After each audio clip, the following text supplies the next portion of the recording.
தமிழகம் எங்கும் கிளைகள் கொண்ட Annamal institute of hotel management and hospital management படிப்பில் சேர்வதற்கான அட்மிஷன் நடைபெறுகிறது. ஐபிசி தமிழ் நேயர்களுக்கு வணக்கம். இன்றைய சிறப்பு நேர்காணலில் நம்மோடு இணைந்திருக்கிறார் அரசியல் விமர்சகர் ராமசீதாபதி அவர்கள். வணக்கம். வணக்கம். தமிழக வெற்றி கழக தலைவர் திருச்சி போயிருந்தாரு. போயிட்டு அவருடைய அந்த ஸ்பீச்சை கொடுத்திருந்தாரு.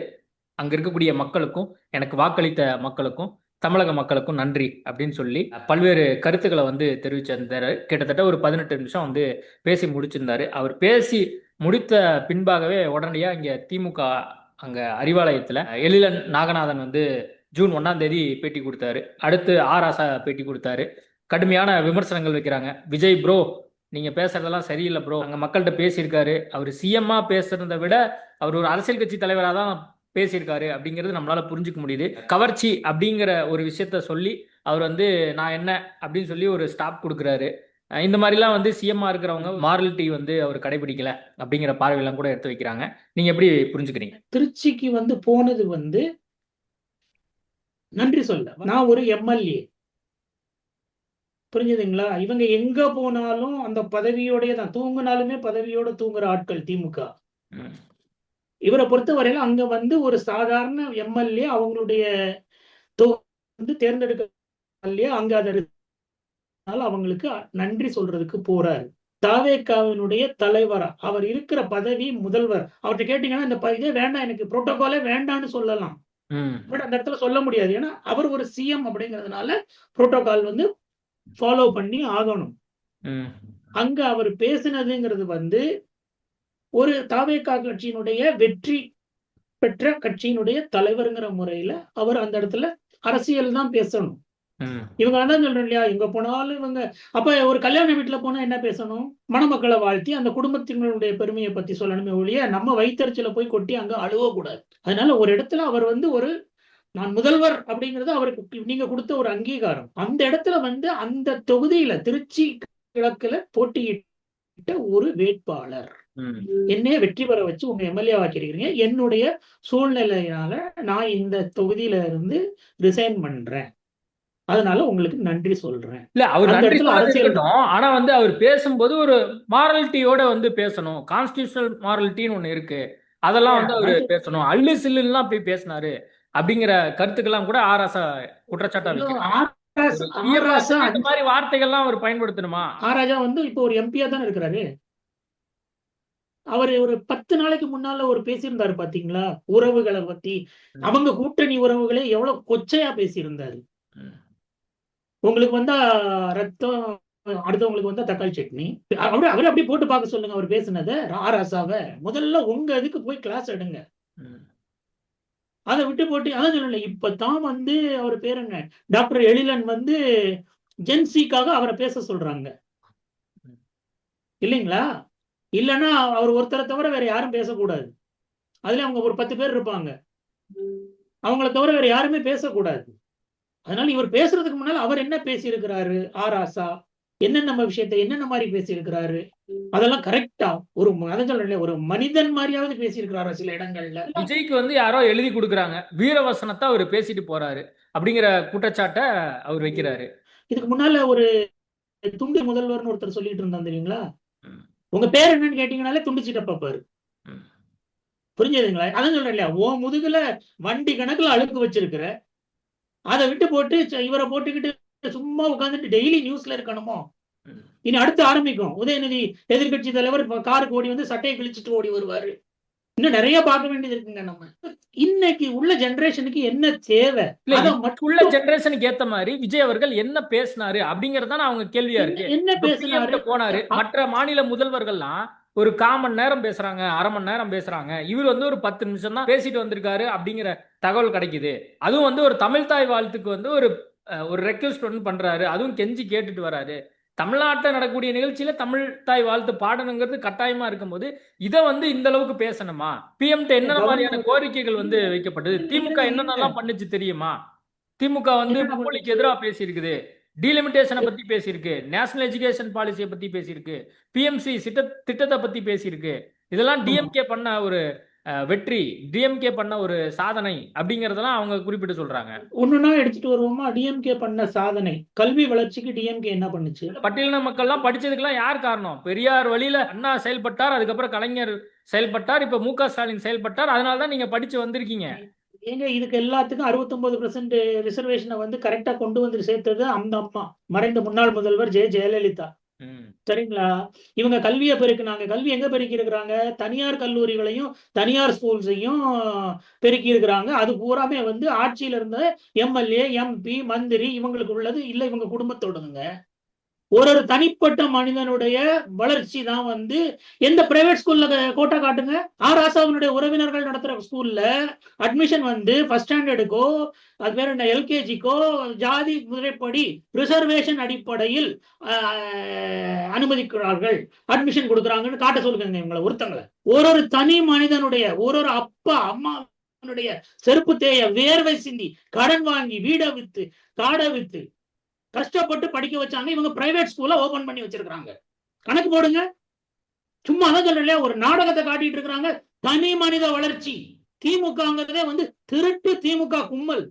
மொத்தமா படிப்பு, கல்வி, மருத்துவம். எந்த மந்திரி கிட்ட ஹாஸ்பிட்டல் இல்ல? சொல்லுங்க. தலைமை குடும்பத்துக்கு எத்தனை ஹாஸ்பிட்டல் இருக்குது? எத்தனை காலேஜஸ் இருக்குது? அவங்க அரசியல் பண்றாங்க, அவங்க வந்து ஹாஸ்பிடல் வச்சுக்கிறாங்க, ரியல் எஸ்டேட் பண்றாங்க. அது அவங்க பிரச்சனை. இப்ப தமிழ்நாட்டு முதல்வர் நான் வந்து உங்களுக்கு நல்லது பண்ண போறேன் அப்படின்னு வந்திருக்காரு. இவர் வந்து பிரதமர் மோடியை சந்திச்சாரு. அப்ப என்னென்ன பேசினாரு அதை வந்து நீங்க வெளிப்படையா சொல்ல வேண்டியதானே, பத்திரிகையாளரை வந்து பார்த்து சொல்ல வேண்டியதானே அப்படிங்கறதான அவங்க கேள்வி. அவங்க எல்லாருக்குமே பதில் சொல்ல தயாரா இருக்காங்கல்ல. நீங்க எந்த மீட்டிங்கும் போற விஷயத்த 10 நிமிஷத்துல சொல்லிட்டு நம்ம பாட்டுக்கு எந்திரிச்சு வந்துடலாம். அவருக்கு வேண்டியது என்னன்னு லிஸ்ட் எடுத்துட்டு போயிருப்பாரு, அதை சொல்லி முடிச்சிருப்பாரு. ரைட், வாங்க போலாம். பிரைம் மினிஸ்டர் சும்மா உட்கார்ந்துட்டு இருக்கிறவரா? இவங்க பாதி பேர் இந்த திராவிட கட்சிகள்ல பாதி பேர் வந்து ஒரு மந்திரியை சந்திக்கிறாங்கன்னா அவர்களுடைய சுயநலத்துக்காக சந்திக்கிறது. இது வந்து டெல்லி லாபியில போய் கேளுங்க. சென்ட்ரல் ஹால் பார்லிமெண்ட்ல இவங்களை பார்த்தா சிரிப்பாங்க. சுயநலத்தை தவிர வேற எதுக்குமே கேட்க மாட்டாங்க இவங்க. சும்மா தான் சொல்றேன் இல்லையா, அன்றைய காலகட்டங்கள் வரலாறு தெரியும், ஹிஸ்டரி ஜாகிரபி. இன்னைக்கு எத்தனை பேருக்கு ஹிஸ்டரி ஜாகிரபி படிக்கிறோம்? அவன் வாழ்க்கைக்கு ஓடுறதுக்கு முன்னேறதுக்கு உரிய இதுல போய்கிட்டு இருக்கிறாங்க. இவங்க சொல்றது கல்வி வளர்ச்சிக்கு தனியார் கல்லூரியில தனியார் பள்ளிக்கூடங்கள்ல இடஒதுக்கீடு கொடுக்கறதுக்கு தயாரான்னு கேளுங்க இவங்கள. ஏன் இத்தனை வருஷம் 60 வருஷம் ஆட்சியில நாங்க 7 தடவை ஆண்டோம், இன்னொருத்தங்க 8 தடவை ஆண்டோம்ன்றாங்க இல்லையா? தனியார் பள்ளிக்கூடத்துல ஜாதி முறைப்படி இந்த இது என்ன ரிசர்வேஷன் படி இடம் கொடுக்க சொல்லுங்க. அப்ப இவங்க பாக்குற இந்த சமத்துவம்னு சொல்லுவாங்க. இவங்க சமத்துவம் எல்லாம் இவங்களுக்கு கிடையாது. அடுத்த இடத்துல இது ஏற்கனவே ராசாவும் ஒரு பொண்ணு ஒரு மீட்டிங்ல பப்ளிக் மீட்டிங்லயே கேட்டுச்சு, ஓம் பிள்ளை எங்க படிக்குதுன்னு. நல்ல கேள்வி, நல்ல கேள்வி, நல்ல கேள்வின்னு மண்டையாட்டினாரே ஒளி அதுக்கு பதிலே சொல்லல. கடைசி வர என்ன மதத்துல கும்பிடுறீங்கன்னா அதுக்கு ஒரு 4 பதில் சொல்லுவாரு. அதுங்களா மதம்னா என்னதுங்க அப்படின்னு சொல்லி சுத்துவாரு. காலைல பேப்பர்ல பாத்துட்டு இருந்தேன், 35% தான் ஓட்டு போட்டிருக்காங்க மக்கள் அப்படின்னாரு. தனி ஒருவனா 35%. இவங்க கூட்டணி கட்சி கணக்கெல்லாம் போட்டு பார்த்தேன், அவங்களுக்கு எல்லாருக்குமே ஒரு 5% கிட்ட வந்துருது. இவங்களுக்கு வந்து 24% என்னமோ காட்டுறாங்க. அதையும் கழிச்சிட்டீங்கன்னா 20%க்குள்ள இருக்கிறார் இவர். புரிஞ்சதுங்களா? 40% கூட்டணி. என்னைக்குமே 10 பேரை கூப்பிடாம இவங்க எந்த எலெக்ஷனுங்க சந்திச்சிருக்கிறாங்க? கொள்கை கோட்பாடு, காங்கிரஸ் கொள்கை என்ன, கம்யூனிஸ்ட் கொள்கை என்ன, திமுக கொள்கை என்ன, மதிமுக கொள்கை என்ன, இன்னும் ஒரு பெட்டி வாங்குற அம்மா இருக்குது அந்த அம்மா கொள்கை என்ன? சும்மா அதான் சொல்றேன் இல்லைங்களா? இனி போற காலங்கள்ல இங்க இப்ப இருக்கிற ஜெனரேஷன் வந்து ஒரு என்ன சொல்றது, ஒரு வித்தியாசமான இது. என்ன வேணும், என்ன பண்ணணும், இன்னைக்கு உள்ளது என்ன, அவ்வளவுதான். நீ வரலாறு நம்ம வீட்டுல பேசினா அப்பா போதும்பா நிறுத்துப்பா அப்படிங்கிறீங்க பிள்ளைங்க. அவருடைய தொலைநோக்கு திட்டம் என்ன, டே டு டே அட்மினிஸ்ட்ரேஷன் எப்படி வந்து இயங்குது அப்படிங்கறதெல்லாம் வந்து நாங்க விமர்சிக்க தான் போறோம். கவர்னன்ஸை பத்தி தான் நாங்க விமர்சிக்க மாட்டோமே தவிர இவங்களுடைய ஆக்டிவிட்டியை நாங்க கண்டிப்பா விமர்சிப்போம். தனி ஒரு மனிதனா வந்து அவருடைய ஆக்டிவிட்டிஸை நீங்க விமர்சிக்கிட்டே போங்க. உங்களுக்கு காது கொடுத்து கேட்கறதுக்கு யாருமே ரெடியா இல்ல. இன்னைக்கு நேத்தே போட்டாங்கல்ல, இளைஞர்கள் எல்லாம் ரோட்ல இறங்கி வேலை செய்யுங்க அப்படின்னாங்க. ஒருத்தன் கேட்கிறான், உன் வீட்டு இளைஞர் எங்கப்பா இருக்கிறாரு சுவிட்சர்லாந்துலன்னு கேட்கிறான். அதுக்கு பதில் சொல்ல மாட்டாங்க. அத கொள்கைங்கிறதே உங்களுக்கு கிடையாதுங்க. இதே முதல்வர் மு க ஸ்டாலின் அவர் எலெக்ஷன்ல ஜெயிக்கிறதுக்கு முன்னால பேட்டியில சொல்றாரு, ஒரு லைவ் டிவி இன்டர்வியூல சொல்றாரு, என் குடும்பத்தை சேர்ந்த யாரும் அரசியலுக்குள் வரமாட்டார்கள். அடுத்த 6 நாள்ல மகனுக்கு பதவி கொடுக்கிறாரு. ம். என் குடும்பத்தை சேர்ந்தவர்கள் யாரும் மந்திரி ஆக மாட்டார்கள் அப்படிங்கிறாரு. அடுத்த 2 மாசத்துல மகனை மந்திரி ஆக்குறாரு எம்எல்ஏ ஆன உடனே. இதை நம்மளால பண்ண முடியுமாங்க? ம். நம்மளுக்கு கொடுப்பாரா? எத்தனை தொண்டர்கள் போஸ்டர் ஒட்டி அழிஞ்ச திமுக காரன் இருக்கான். ஏன் எடுத்து கொடுங்களேன் நீங்க. ஒரு தொகுதி ஒண்ணும் கிடையாதுங்க. 234 தொகுதி, ஒரு 20% அடிமட்ட தொண்டனுக்கு கொடுக்குறேன். ராசாக்கு மகன் என்னென்ன ராஜா குடும்பம் வரலன்னு நினைக்கிறேன். மத்தபடி எல்லா குடும்பமும் வந்தாச்சு.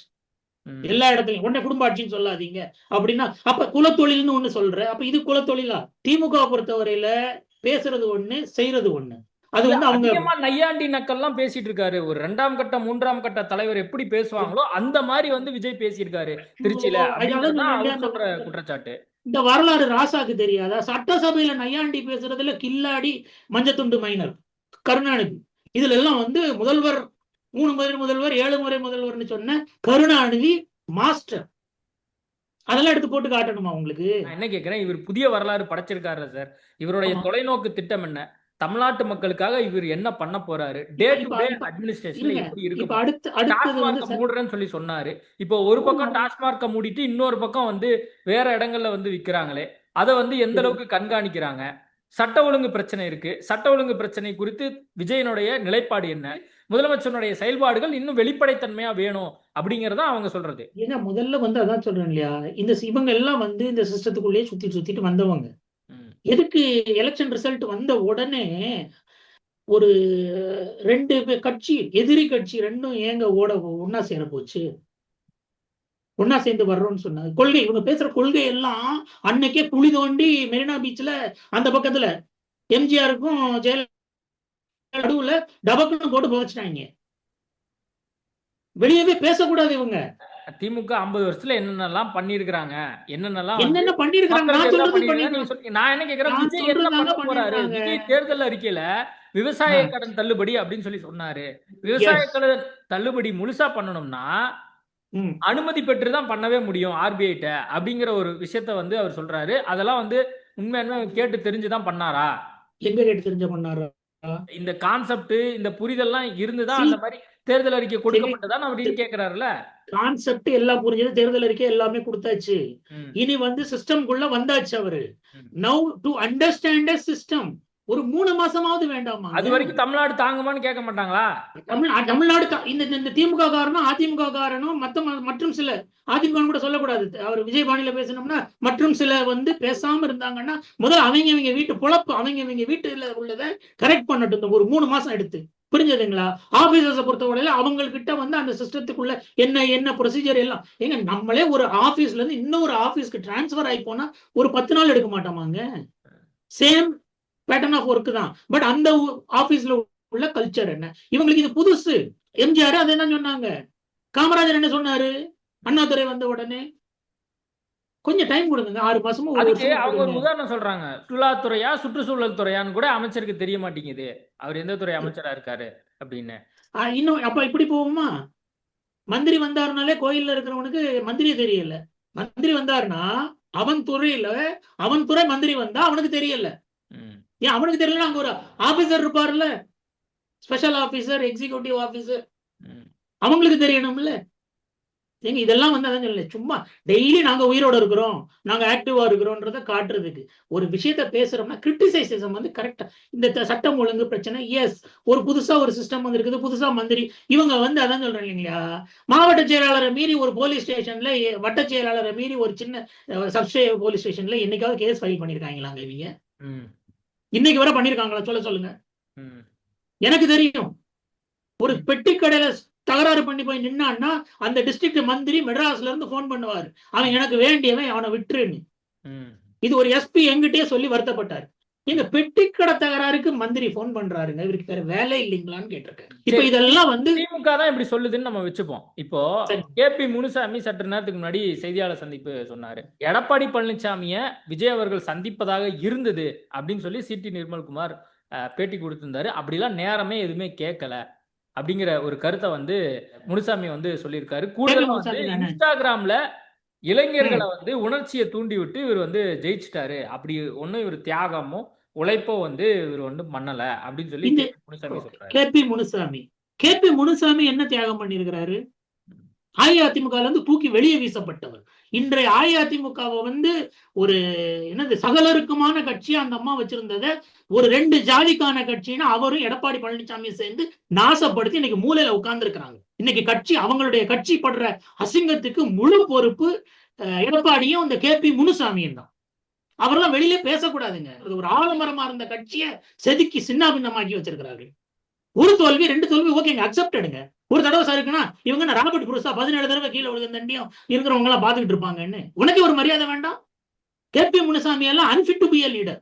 அவர் அந்த பேர் என்னது கிருஷ்ணகிரியை தாண்டி வெளியில வந்தாருன்னா தெரியாது. இன்னைக்கு வந்து கன்னியாகுமரியில் நடந்து போனாருன்னா ஒருத்தனுக்கு தெரியாது. அவன் பாட்டுக்கு இடிச்சிட்டியோ தள்ளி போயான்ட்டு போவான். முதல்ல தன்னிலை உணரட்டுங்க. எடப்பாடி பழனிசாமி என்ன பார்க்கணும்? அவர் தான் முதல்லயே வந்து எடப்பாடி பழனிசாமி அந்த கட்சி மேட்டருக்குள்ள போனதுனால அந்த கட்சியை பத்தி சொல்றேன். தன்னுடைய கட்சி மீட்டிங்ல இன்னொரு கட்சி கொடி பறக்குது, நம்ம ஜெயிச்சிடலாம் அப்படின்னு சொல்றவர் வந்து ஒரு தலைவருக்கு அழகாங்க. இன்னும் ரொம்ப கலைஞர் மாதிரி பேசணும்னா இன்னும் மோசமா பேசணும். அவரு தன் மீது நம்பிக்கை இருக்கணுங்க அவருக்கு. ஒரு தலைவனுக்கு நான் தலைவன். இதுக்கு ஒரு எக்ஸாம்பிள் சொல்லட்டுமா? மறைந்த புரட்சி தலைவர் அம்மா வந்து ஆரம்பிரப்பன் அவங்க அரசியலுக்குள்ள அடியெடுத்து வச்சப்பல இருந்து அவங்களை எதிர்த்தவரை கூட சேர்த்துக்கிட்டு தன்னுடைய தைரியம் தன் பலம் தெரியும் அதுக்கு அவங்களுக்கு. அரசியல் கட்சிகள் வந்து நீங்க வேணும் எனக்கு இந்த கட்சியினுடைய நிர்வாகத்தை நடத்துறதுக்கு அப்படின்னு சொல்லி போனாங்க. கூப்பிட்டுட்டு கடைசி வரை நடத்தினாங்க. தேவையில்லைங்கிற போது தூக்கி எறிஞ்சிட்டாங்க. அவங்களை பொறுத்தவரை என்னை மீறி இந்த இயக்கத்துல யாரும் எதுவும் பண்ண முடியாது. எடப்பாடிக்கு வந்து தன்னை மீறி யாரை பக்கத்துல விட்டாலும் எல்லாருமே நம்மள சொல்லி முடிச்சுறாங்க. ஏன்னா 10 தடவை 11வது தடவை உன்னுடைய தலைமை எடுபடல, குறுக்கு வழி 11வது தேர்தல்ல தோர்த்துட்டு இன்னைக்கு வாங்க நான் இப்பதான் உட்காந்து ஸ்கீம் போடுறேன். இவங்க எல்லாம் அதான் சொல்லல, முதல்ல அவங்க வீட்டுல உள்ளத சரி பண்ணிக்கிட்டு அடுத்து வர்ற உள்ளாட்சி தேர்தல் அந்த இதுகள்ல எப்படி நம்ம கட்சியை நம்மளுடைய மதிப்பை நிலைநிறுத்துறோம். நான் சொல்றேன் இல்லையா, அவருக்கு டைம் கொடுங்க. விஜய் அவர்களுக்கு முதல்வருக்கு டைம் கொடுங்க. ஒரு 6 மாசம் டைம் கொடுங்க. நீங்க ஒரு 6 மாசம் டைம் எடுத்து உங்களுடைய சுய பரிசோதனை அந்த நேத்து அந்த முதல்வர் சொல்லியிருக்காருல்ல, எல்லாரும் என்கிட்ட கேளுங்கன்னு. இது ஆட்சிக்கு எலெக்ஷனுக்கு 6 மாசத்துக்கு முன்னால கேட்டிருந்தாருன்னா ஜெயிச்சிருப்பார். அவரே எதிர்பார்க்காது. இப்ப இன்னும் சொன்னோம்னா இன் ஜெனரல் என்னைய மாதிரி அரசியல் விமர்சகர்கள் எல்லாம் எதிர்பார்த்ததே வந்து இவ்வளவு பெரிய ரிசல்ட் வருங்கிறத யாருமே அன்னைக்கு கவுண்டிங் அன்னைக்கு உங்க ஸ்டுடியோல நான் சொன்னது அதான். யாருமே எதிர்பார்க்காத ஒரு ரிசல்ட். மக்கள் வந்து எப்பவுமே தமிழக மக்கள் வந்து ஒன் சைடு ஸ்வீப் பண்ணிடுவாங்க. திருச்சியிலையுமே முதல்வர் என்ன சொன்னாரு, இன்னொரு 10-15 சீட் கொடுத்திருந்தீங்கன்னா இந்த தொந்தரவே இல்லாம இருந்திருக்கலாம் அப்படிங்கிறது. அதனால அதுவும் சொல்ல இல்லையா, அவருக்கு உரிய டைமை கொடுங்க. அவங்களுடைய புது மந்திரிகள் முதல்வர் அவங்களுடைய மற்ற இவங்க எல்லாருமே வந்து லெட் தம் அண்டர்ஸ்டாண்ட் யார் எங்க இருந்து என்ன பண்ணணும், யாரை எந்த அளவுக்கு அவங்களால கண்ட்ரோல் பண்ண முடியும். அதான் சொல்ல, இப்ப நானே பார்த்தேன் இவங்க பாட்டுக்கு போய் ஹாஸ்பிட்டல்ல போய் நான் என்ன சொல்றது சோதனை பண்றேன் அப்படிங்கிறது தப்பு. யார் வேணாலும் போய் எங்கேயும் கேட்க முடியாது. அது கவர்மெண்ட் ஆர்கனைசேஷன் இல்ல. ஹாஸ்பிட்டல்ல போனீங்கன்னா நீங்க அங்க இருக்கிற என்னது நோயாளிகளுக்கு இடைஞ்சல், அங்க இருக்கிற மருத்துவர்களுக்கு இடைஞ்சல், எல்லாமே இடைஞ்சலா இருக்கும். இதெல்லாம் வந்து புதுசா வந்தவங்களுக்கு அது ஒரு என்ன சொல்றது பரபரப்பா இருக்கும். அவங்களுக்கு ஒரு 6 மாசம் டைம் கொடுப்போம். அவங்களுமே வந்து தொண்டர்கள் வர இதுதான் ஆட்சி, இங்க நீ வந்து உனக்கு ஒரு பிரச்சனைனா இப்படிதான் வரணுங்கிறத எஜுகேட் பண்ணட்டும். நீங்க போய் உங்க வீட்டுல நடந்த அத்தனை பிரச்சனைக்கும் அமைதியா உட்கார்ந்து மீட்டிங்க போட்டு ஒரு சரி பண்ணி ஒரு ஒற்றுமையா நின்று அடுத்து வர உள்ளாட்சி தேர்தல் வந்து படு பயங்கரமான ஒரு எலெக்ஷன். அது தெரியுங்களா? கிட்டத்தட்ட 1.5 லட்சம் 2 லட்சம் போஸ்டிங் வரும். அப்ப அதுக்கு தயாராகுங்க. இவருக்கு டைம் விட்டுருங்க, இவரை மறந்துருங்க. ஆனா அதுக்காக நான் எல்லாத்தையும் விட்டுருங்கன்னு சொல்லல. நடக்கிற பிரச்சனைகளுக்கு நீங்க ஒரு புதுசா வந்திருக்கிறவருக்கு ஒரு ஆபீஸ்ல புதுசா ஒரு பையன் வந்தான்னா அவனுக்கு எப்படி சப்போர்ட் பண்ணி நம்ம ஹெல்ப் பண்றோம். எஸ், மக்கள் எடுத்திருக்கிறாங்க 35%. நீங்க 2 பேருமே 20%க்கு கீழே தான். கூட்டணி எல்லாம் கழிச்சோம்னா 20%க்கு கீழே தான். அப்ப நமக்கு எங்கேயோ பெரிய தப்பு நடந்துருச்சு. அப்ப நம்மளை கரெக்ட் பண்ணுவோம். அதே இடத்துல வந்தவங்களுக்கு சப்போர்ட் பண்ணுங்க, ஹெல்ப் பண்ணுங்க. நீ பண்ணு, நம்மளோட நல்லா பண்றானா எல்லாம் தெரிஞ்சதுக்கு அப்புறம் first make your enemy equipped like you. உன்னைய மாதிரி அந்த அரசியல் சக்கரத்துல உட்கார்ந்து அரசாட்சியில உட்கார்ந்து உன்னுடைய எக்ஸ்பீரியன்ஸை ஓரளவுக்காவது அவங்க கத்துக்கிடட்டும். அதுக்கப்புறம் நீ ஃபைட் பண்ணு. புரிஞ்சுக்கக்கூடிய இடத்துல முதலமைச்சர் இருக்காருன்னு நீங்க நினைக்கிறீங்களா? ஈஸியா இவ்வளவு பெரிய விஷயத்தை 3 வருஷத்துல இவ்வளவு பெரிய விஷயத்தை இவ்வளவு இதா எடுத்துட்டு போய் 35% 1.25 கோடி மக்களை ரீச் பண்றது அவ்வளவு ஈஸின்னு நினைக்கிறீங்களா 3 வருஷத்துல? ஏற்கனவே அவங்க சொன்னதே வந்து நீங்க புரிஞ்சுக்கிடல, யாருமே அவரை சீரியஸா எடுத்துக்கல. நான் உன் வீட்டுக்குள்ள வந்துட்டேன் அப்படின்னு சொல்லிட்டாரு. எவ்வளவு பெரிய அசஸ்மெண்ட் தெரியுங்களா அது? நான் உன் வீட்டுக்குள்ள, ஒருத்தர் வீட்டுக்குள்ள. அன்னைக்கு உங்க ஸ்டுடியோல நடந்தது இல்ல. 4 பேர் இருக்கிற திமுக குடும்பத்துல 3 ஓட்டு தாவேக்காக்கு. இல்ல இப்போ அந்த ஈர்ப்புல போட்டுட்டாங்க, கவர்ச்சியில போட்டுட்டாங்க அப்படிங்கறதெல்லாம் சொல்றாங்க. இப்ப திருச்சியில அந்த நிகழ்ச்சி வந்து நடைபெறுது. 4:30 மணிக்கு தான் வந்து விஜய் அவர்கள் வர்றதா இருந்தது, முதலமைச்சர் வர்றதா இருந்தது. ஆனா காலையில 11 மணிக்கே பஸ்ஸை நிப்பாட்டிட்டாங்க. நாங்க கிட்டத்தட்ட 1.5 கிலோமீட்டர் 2 கிலோமீட்டர் நடந்தே வந்து சத்திரம் பஸ் ஸ்டாண்டுக்கு வரோம். கிட்டத்தட்ட நீங்க அனுபவிக்க வேண்டிய விஷயம் தான் அப்படின்னு சொல்லி அங்க இருக்கக்கூடியவங்க எல்லாம் பேச ஆரம்பிச்சிட்டாங்கன்னு சொல்லி நிறைய மக்கள் வந்து பேட்டி கொடுக்கக்கூடிய விஷயத்தையும் நம்ம பார்த்தோம். சரி, ஓகே. இப்போ ஒண்ணும் கிடையாது. ஜெயலலிதா வந்த போதோ அல்லது வந்து ஸ்டாலின் சார் வந்த போதோ இந்த மாதிரிலாம் கிடையாது. ஐயோ, இதெல்லாம் தான் சொல்றேன் இல்லையா? நீங்க ஒண்ணும் வேண்டாம். காலையில உங்க கேமரா எடுத்துட்டு போயிருக்கணும். முதல்ல பழைய ரெக்கார்டிங்ஸ் எடுத்து போய் எடுத்து பாருங்க. இந்த செனட் ஆஃப் ரோடுல இருந்து இந்த சந்தில சுத்தி அந்த சந்தில போன ஜோசியக்காரன் சொல்லிட்டான். ம். அங்க இருந்து என்ட்ரி கிடையாது, இங்க இருந்து என்ட்ரி கிடையாது, அங்க இருந்து இது வரக்கூடாது. இவர் வர்றதுக்கு முன்னால வேற யாரும் வேண்டாம். நீங்க அந்த காந்தி மண்டபம் ரோட்ல பாத்தீங்கன்னா பாவம் பெண் போலீசார்கள் எவ்வளவு நேரம் கால் கடுக்க காத்து நின்னாங்க. இவர் வந்து இங்க இருந்து ஈசிஆர் ரோட்ல யாரோ சொந்தக்காரங்க வீட்டுக்கு போவாரு. இதெல்லாம் சும்மா அதான் சொல்றேன் இல்லையா? உங்களுக்கு வந்தா ரத்தம், மத்தவங்களுக்கு வந்தா தக்காளி சட்னி.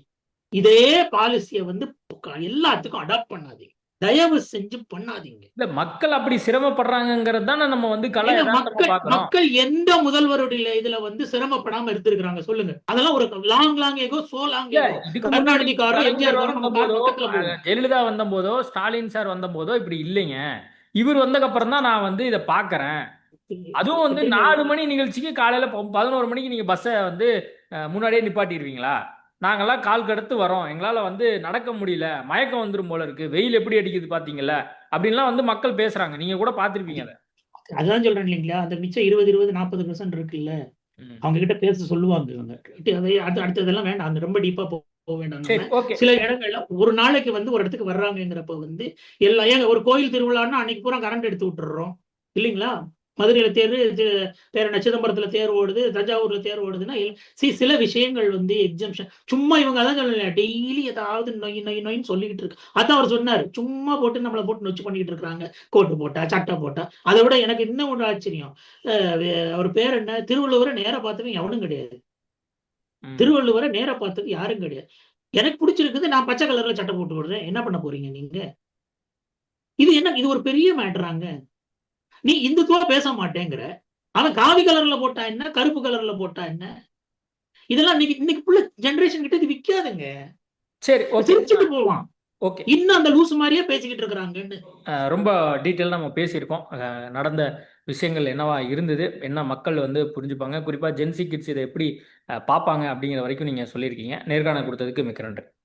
நன்றி, வணக்கம். தமிழகம் எங்கும் கிளைகள் கொண்ட Annamal institute of hotel management and hospital management படிப்பில் சேர்வதற்கான அட்மிஷன் நடைபெறுகிறது.